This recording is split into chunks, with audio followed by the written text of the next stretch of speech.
자, 이어서 나우차이나 시간 들어가 보겠습니다. 유진투자증권의 백은비 연구원 연결해 볼게요. 연구원님 안녕하십니까? 네, 안녕하세요. 유진투자증권 백은비입니다. 네. 자, 이 중국 증시 한 줄 평으로 좀 줄여주신다면 어떻게 알면 될까요? 가득한 불안감에 변동성이 높아지고 있다라고 정리할 수 있을 것 같습니다. 일단 요즘 투자 심리에 전반적으로 좀 긍정적인 이슈들이 좀 부족한 것 같은데요. 일단 미중 갈등이 좀 계속해서 깊어지고 있습니다. 21일 날 미국이 중국 반도체나 이런 대중국 첨단 기술 투자를 제한한다는 이제 행정명령을 준비 중이라는 소식 때문에 중국 기술주가 5% 이상 하락했는데요. 그러면서 기술주 중심의 신천지수를 비롯해서 정책 수익 기대감으로 그동안 상대적으로 강한 모습을 보여주었던 창업반과 커창반 지수도 큰 낙폭을 좀 기록을 했습니다. 또 이번 주에 이제 정치국 회의가 열리게 되는데요. 이 정치국 회의에서도 중국 경기가 회복을 지속함에 따라서 이 경기 부양책을 축소할 가능성이 있는 게 아니냐라는 의견이 제기된 점도 좀 투자 심리에 영향을 준 것 같습니다. 이 정치국 회의는 매월 열리는 정기 회의입니다만 매년 4월과 7월 그리고 12월에는 현 경기 상황을 점검을 하고 앞으로의 정부 정책 기조를 좀 정돈을 한다는 점에서 그 의미가 큰데요. 2019년에도 이제 경기가 시장 예상보다 훨씬 더 이제 정책 기조를 경기 안정에서 질적 성장으로 전환한 바 있어서 더 부양책 축소에 대한 얘기가 나오고 있는 것 같습니다. 물론 올해 1분기 중국 경기가 굉장히 예상보다는 가파르게 회복을 했고 2분기에도 작년 상하이 락다운의 영향으로 좀 가파른 회복세가 지속될 것으로 예상됩니다만 경기 부양 기조는 유지할 것으로 예상하고 있습니다.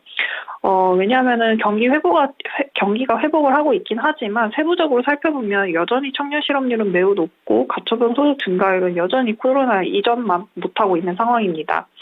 중국 정부는 이제 직접적인 지원을 통해서 경기를 부양한다기보다도 구조적으로 소비가 확대될 수 있는 상황을 만들고 싶어 하기 때문에 대규모 부양책이 나오지는 않더라도 양회의 이 내수 확대 그리고 고용 안정 기조는 유지될 가능성이 높다고 판단합니다.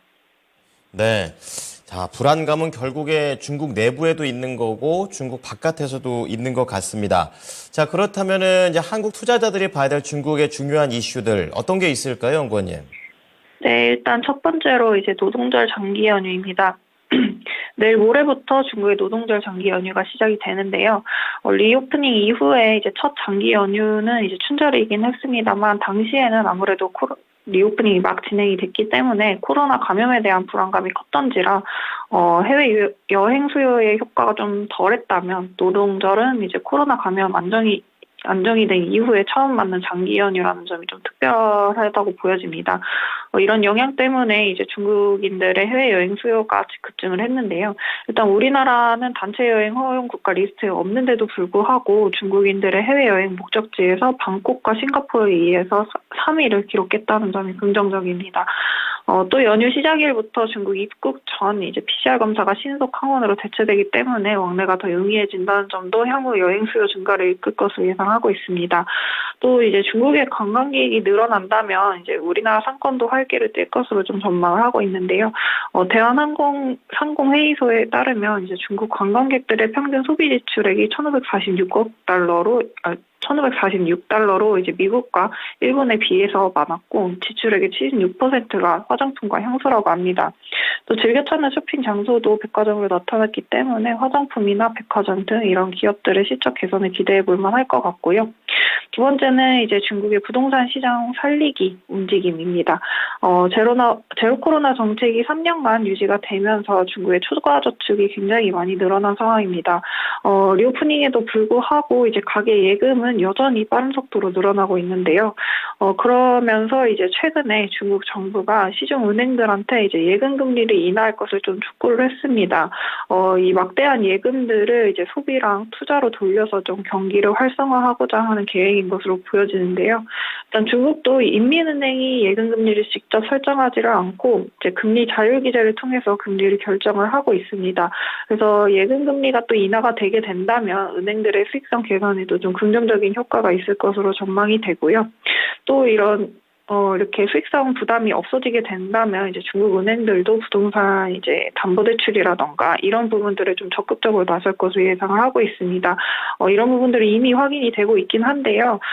주택담보대출 심사 기간이 원래 평균 31일 정도가 걸리는데 이 부분이 지금은 21일로 단축이 되었습니다. 중국 부동산 경기가 이제 침체 국면으로 진입을 하면서 작년 6대 국유 은행들의 주담대 증가율은 21년 대비 80% 이상 감소를 했습니다.